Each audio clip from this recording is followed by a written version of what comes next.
Hello and welcome back to Modelesque Posing. We are talking about hands. Now the first thing I want you to think about with hands, watch the next television show and pay attention to people's hands, and a lot of times you will see that their face looks normal and they're wearing like a casual outfit where they wouldn't look cold, but their hands look like they are frozen cold, either blue or that red that you get depending on your skin type.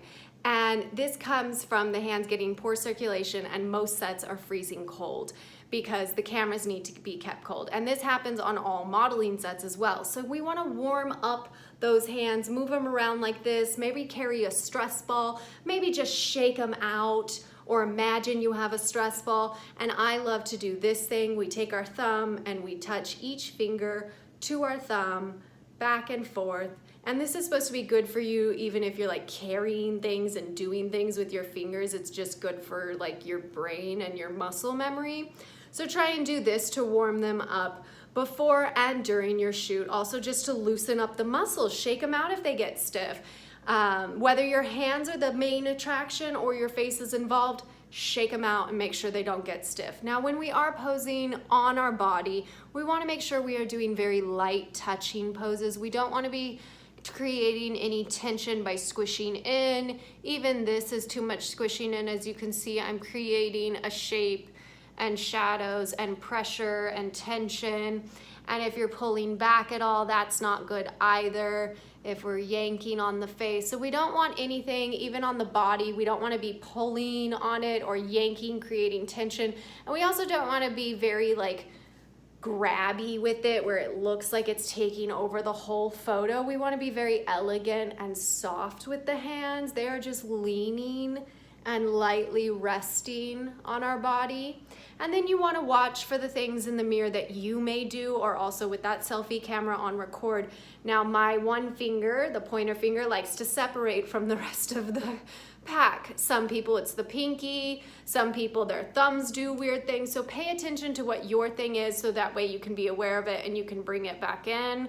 Mine is always this finger, so I know to adjust that finger whenever I'm doing poses and to think about my pointer finger a little bit more. So find if yours is the pointer, the pinky, the thumb, or nothing at all. That'd be really great. And you want, again, that light pressure, and that's the same with the body. We don't want any of this. We want this.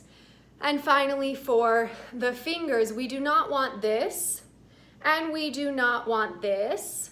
We want this. Just a little bit light amount of space between each finger. You can see light through them. They look very elegant when I'm placing them on the body. This does not look very elegant unless maybe you're doing e-com and it's on like the side of your body, but even then add just a little bit of space. And this just doesn't really, unless you're really like that's the pose and it's really working, most of the time you're not gonna be doing any of this.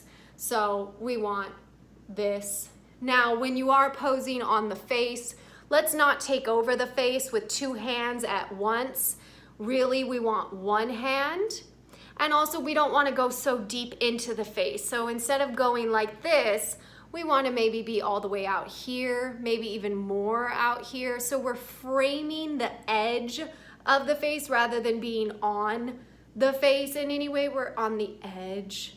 We're on the edge, we're framing it. Even with holding a body part, I'm on the edge.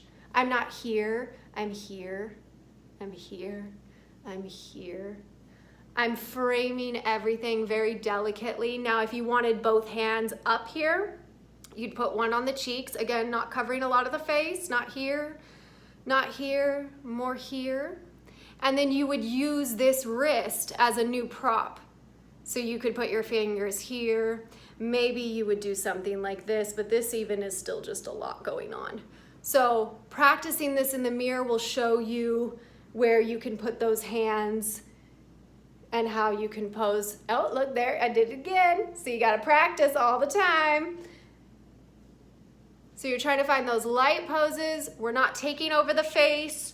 We're trying to do one hand at a time. Maybe we'd put this hand here, or maybe this, and just experiment. And don't be afraid to test everything out and shake out those hands. And then you'll be good for hand posing.